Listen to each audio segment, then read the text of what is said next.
नमस्ते फ्रेंड्स, कैसे हो आप सब लोग। मैं आशा करती हूँ कि आप सब बहुत अच्छे से होंगे। मैं अभी आपको पता ही होगा कि मेरा चैनल मोनेटाइज हो गया है और मेरे से बहुत सारे लोगों ने रिक्वेस्ट की कि मैं अपनी टिप्स शेयर करूँ आप लोगों के साथ। तो मैंने सोचा क्यों ना मैं एक ब्लॉग बनाऊँ। मैंने इंग्लिश में ऑलरेडी एक ब्लॉग बनाया है और मैंने सोचा क्यों ना मैं हिंदी में भी बनाऊँ, क्योंकि मेरी कुछ फ्रेंड्स हैं जो हिंदी में ज़्यादा अच्छे से उनको हेल्प होगा। तो इसलिए मैंने ये अपनी कुछ टिप्स आपके साथ हिंदी में शेयर कर रही हूँ। तो ये जो मेरे टिप्स हैं कि किस तरह से अपना चैनल जल्द से जल्दी आप मोनेटाइज कर सकें, उससे पहले मैं आपको ये बता दूं कि मैं भी बहुत ही अभी शुरुआती स्टेज पे ही हूँ। मैं भी कोई एक्सपर्ट नहीं हूँ, पर मैंने इन 4 महीनों में जो सीखा है कि किस तरह से अपने आप को पॉजिटिव रख के अपना चैनल आगे ग्रो किया जा सकता है, तो मैंने सोचा क्यों ना मैं भी कुछ आपके साथ शेयर करूँ, क्योंकि मैंने 4 महीने में ही अपना चैनल मोनेटाइज कर लिया है। और ये बहुत ही जर्नी जितनी ज़्यादा अच्छी लगती है, जितना ज़्यादा मज़ा आता है ब्लॉग बनाने में, कभी कभी उतना ही ज़्यादा सिर दर्द भी हो जाता है कि क्या करें, सब्सक्राइबर नहीं बढ़ रहे या वॉच टाइम नहीं बढ़ रहा। तो उसको आप किस तरह से कर सकते हैं, अपने आप को बेटर बना सकते हैं। तो ये टिप्स मैं आपके साथ शेयर करती हूँ।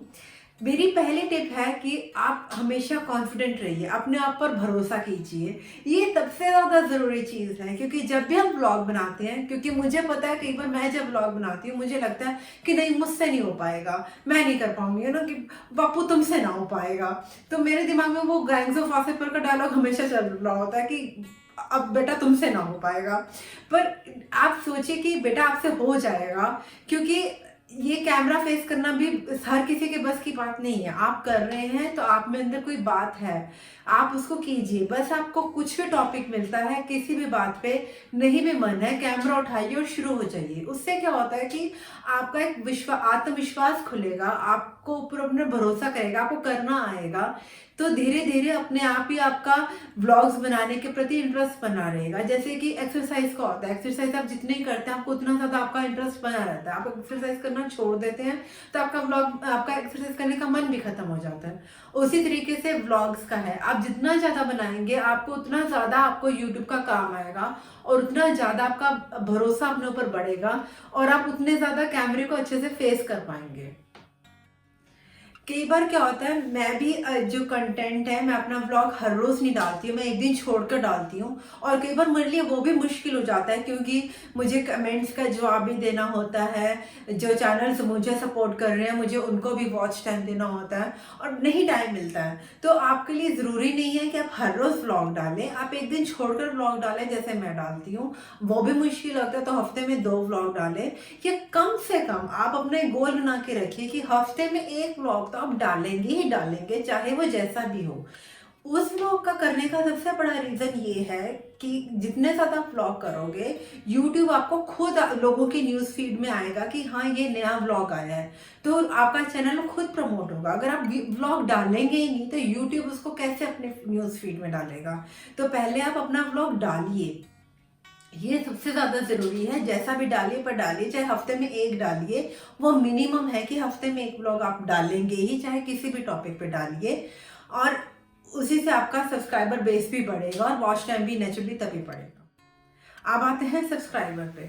सब्सक्राइबर वाला पोर्शन भी बहुत ज़्यादा ही डिप्रेसिंग है, क्योंकि सब्सक्राइबर बढ़ते ही नहीं है। आप मानेंगे एक स्टेज पे मेरे 15-15 सब्सक्राइबर एक दिन में अनसब कर जाते थे। इतना ज़्यादा सिर दर्द होता था मेरे। लास्ट के डेज में तो मेरे 988 थे और वो 1000 तक आने में सिर्फ मुझे 12 चाहिए थे, और फिर भी मुझे 4 दिन लग गए उस तक पहुंचने में। आप खुद सोचिए मेरी उस वक्त हालत क्या होगी। मैं बहुत ज़्यादा परेशान हो गई थी और मैं वही चाहती हूँ कि जो गलती मैं कर रही थी वो आप ना करें, कि परेशान मत होइए। आप ये देखिए कि आज अगर मेरे पास 1000-1200 सब्सक्राइबर हैं, वो मेरे साथ मेरा सपोर्ट है, वो मेरे बेस्ट फ्रेंड्स हैं, वो मेरे को बहुत ज़्यादा सपोर्ट करते हैं और वो मुझ पे भरोसा रखते हैं और मैं उन पे भरोसा रखती हूँ। तो इसीलिए आपको इस जर्नी में आप लोगों को बुरा भला कहने के बजाय आप फोकस कीजिए उन अच्छे लोगों पे जो आपको सपोर्ट कर रहे हैं, जो आपके साथ साथ हैं, उन जो जुड़े हुए हैं, आप उनके साथ कीजिए। क्योंकि मैं कुछ व्लॉगर्स का देखती हूँ वो हमेशा ही कंप्लेन करते रहते हैं कि हाय हाय हमें तो कोई, हमारा को कोई देखता नहीं चैनल, हमें कुछ नहीं करता। अरे नहीं, आप सिर्फ पॉजिटिव सोचिए कि हाँ आपके साथ कुछ पॉजिटिव लोग जुड़े हुए हैं जो आपको सपोर्ट कर रहे हैं। आप उनके लिए कुछ अच्छे से बनाइए, कुछ अच्छे से करिए और खुश रहिए। आज नहीं तो कल आपके 1000 सब्सक्राइबर हो ही जाएंगे। मुझे भी कई बार लगता था कि मेरे कैसे होंगे 1000 सब्सक्राइबर, पर आज नहीं तो कल वो बन जाएंगे। आप बस अपना भरोसा मत तोड़िए, अपना वो जो मेरा पहला पॉइंट है कि अपने ऊपर भरोसा बनाए रखिए और इस प्रोसेस में करते जाइए। आपको कुछ इंडिपेंडेंट सब्सक्राइबर भी मिलेंगे जो आपका रियली आपका चैनल सब्सक्राइब करना चाहेंगे, पर 1000 सब्सक्राइबर की लिमिट बहुत ज़्यादा होती है, वो अपने आप से जल्द नहीं हो पाती। और अगर आपने अपना ये लक्ष्य जल्दी पार करना है तो आपको सबकी ज़रूरत पड़ेगी ही। तो ये इतना भी नेगेटिव प्रोसेस नहीं है। मुझे इस प्रोसेस के थ्रू बहुत ज़्यादा अच्छे फ्रेंड्स मिले हैं, तो इसीलिए मैं तो बहुत थैंकफुल हूँ कि ठीक है कुछ लोगों ने मेरा साथ छोड़ा भी, पर जिन्होंने मेरा साथ बनाए रखा वो उन्होंने मेरे को अभी तक कस के पकड़ा हुआ है और मैं भी उसके लिए बहुत ज़्यादा शुक्रगुजार हूँ। मेरा अगला पॉइंट है वॉच टाइम। वॉच टाइम भी 4000 घंटों का वॉच टाइम करना बहुत मुश्किल होता है। इसीलिए मेरी आपसे गुजारिश है कि प्लीज़ अपना जो वीडियो है वो कम से कम 3 मिनट का बनाइए। कुछ लोग सिर्फ 50 सेकंड का बना देते हैं, वो बहुत अच्छा बनाते हैं, मुझे बहुत अच्छा लगता है। उनका ये होता है कि छोटा बनाएंगे तो लोग देखेंगे, पर मिनिमम वॉच टाइम जैसे मैं 3 मिनट का लगा के रखती हूँ, तो हर एक ब्लॉग में कम से कम 3 मिनट, अगर 5 मिनट का ब्लॉग है तो पूरे 5 मिनट, इतना तो मैं देखती ही हूँ। पर अगर आप सिर्फ 50 सेकंड का ब्लॉग बनाएंगे तो आपका वॉच टाइम कंप्लीट होने में बहुत टाइम लग जाएगा। तो अगर आप कम से कम 3 मिनट का बनाएंगे या 5 मिनट का बनाएंगे तो उससे आपका वॉच टाइम जल्दी कंप्लीट होने के चांसेस हैं। 45 मिनट का व्लॉग बनाने की ज़रूरत नहीं है। हाँ, पर अगर आपका कंटेंट ही ऐसा है कि आपको लगता है कि नहीं 45 मिनट तो मेरे को चाहिए व्लॉग बनाने में, तो आप बनाइए, क्यों नहीं बनाइए। पर कम से कम 3 मिनट का मैं कहूँगी कि 3 मिनट का तो आप बनाइए। ज़्यादा से ज़्यादा आप देखिए कंटेंट के ऊपर कि कितनी रिक्वायरमेंट है, आपको कितना बेटर आप एडिट कर सकते हैं, क्योंकि 5-10 मिनट का कहते हैं कि मैक्सिमम होना चाहिए। पर मैं कहती हूँ आप मिनिमम टाइम लेके चलिए कि मिनिमम आप 3 मिनट का बनाए ही बनाए, ताकि आपका वॉच टाइम जल्द पूरा हो, ज़्यादा लोग देखेंगे और जल्दी पूरा होगा।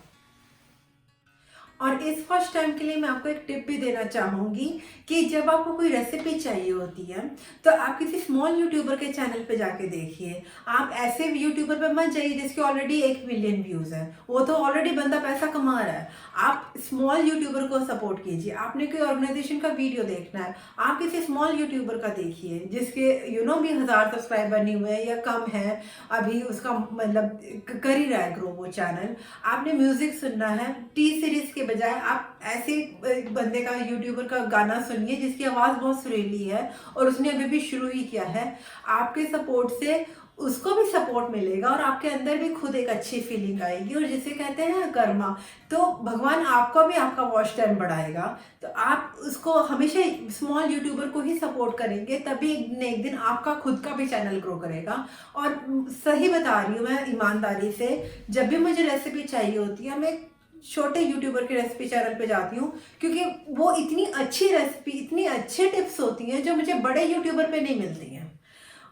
ऑर्गेनाइजेशन की टिप्स जो मुझे छोटे यूट्यूबर से मिलती है वो मेरे को बड़े यूट्यूबर से नहीं मिलती हैं, क्योंकि बड़े यूट्यूबर्स का अपना अलग चिक होते हैं, अच्छे होते हैं, बहुत अच्छे होते हैं, पर ज़्यादा से ज़्यादा स्पॉन्सर्ड होते हैं, या इतनी अच्छे टिप्स जो छोटा यूट्यूबर है वो अपनी जी जान लगा देता है एक अपना व्लॉग बनाने में। बड़ा यूट्यूबर तो ऑलरेडी सेट है, तो इसीलिए आप पहले छोटे यूट्यूबर को कीजिए, क्योंकि उसने अपना बेस्ट दिया है उस 5 मिनट के व्लॉग बनाने में। मेरा लास्ट पॉइंट है बी रियलिस्टिक। देखिए, एक बार आप आप धरती में जुड़े रहिए। अगर आपको जो सच है वो यही है कि एक बार आपका चैनल मोनेटाइज हो गया तो उसका मतलब ये है कि आपको चिंता करने की ज़रूरत नहीं है कि आपके सब्सक्राइबर बढ़ रहे हैं, कम हो रहे हैं, क्योंकि 1000 अब आपके हो चुके हैं, आपका मोनेटाइज हो चुका है, अब आपको घटने बढ़ने की चिंता नहीं है। और दूसरा, आपका चैनल मोनेटाइज हो गया, पर इसका मतलब ये नहीं है कि आपको उस महीने से पैसे आने शुरू हो जाएंगे। यूट्यूब की रिक्वायरमेंट है कि आपको कम से कम $100 इकट्ठा करने पड़ेंगे, तभी आपको पेमेंट करनी स्टार्ट करेंगे, और वो $100 करना भी बहुत मुश्किल होता है। हाँ, जिनके 50,000 व्यू हो गए हैं, 60,000 व्यू हो गए हैं, उनको बहुत आसानी होती है पैसा निकालने में, पर फिर भी इतना नहीं। तो यूट्यूब में इतना भी पैसा नहीं है कि आप सोचें कि एक बार मोनेटाइज हो गया तो सैलरी आनी शुरू हो जाएगी, ऐसा नहीं होता। यूट्यूब में इतना आपको एक साल बहुत ज़्यादा मेहनत करनी पड़ेगी बिना पैसों के भी, और उसके बाद ही आप आगे कुछ कमाने का सोच सकते हैं। तो ये मेरी टिप्स थी, ये मेरा था कि मैंने किस तरह से अपना चैनल अपना पॉजिटिविटी के साथ चला रही हूँ मैं। और मैं आशा करती हूँ कि आपका भी चैनल जल्दी से जल्दी मोनेटाइज हो जाए। और अगर आपके भी कुछ टिप्स हैं कि किस तरह से आप सोचते हैं कि चैनल कैसे बेटर ग्रो कर सकता है, मैंने ये नहीं बताया है कि चैनल की ब्रांडिंग का या लोगो का या बैनर का, थंबनेल का, क्योंकि वो भी चीज़ें मैं अभी सीख ही रही हूँ। मैं इन चीज़ों में मैं भी एक्सपर्ट नहीं हूँ और ये करते करते आ जाती हैं चीज़ें। पर अगर आपकी भी फिर भी कुछ टिप्स हैं तो प्लीज़ आप बताइए मुझे कमेंट बॉक्स में। अगर आपको मेरा ब्लॉग अच्छा लगा है तो उसको लाइक का बटन दबा दीजिए, अपने फ्रेंड के साथ शेयर कीजिए, सब्सक्राइब कीजिए मेरा चैनल अगर आपने अभी तक सब्सक्राइब नहीं किया है तो। और मैं आपको अगले ब्लॉग में मिलती हूँ। मैं जो इस तरह के ब्लॉग हैं मैं हिंदी इंग्लिश दोनों में बनाती हूँ ताकि ज़्यादा से ज़्यादा तक लोगों तक मेरी बात पहुँच सके। और मैं आपको अपने अगले ब्लॉग में मिलूंगी। तब तक आप अपना ढेर सारा ख्याल रखिए, खुश रहिए, स्वस्थ रहिए, मस्त रहिए। Bye bye.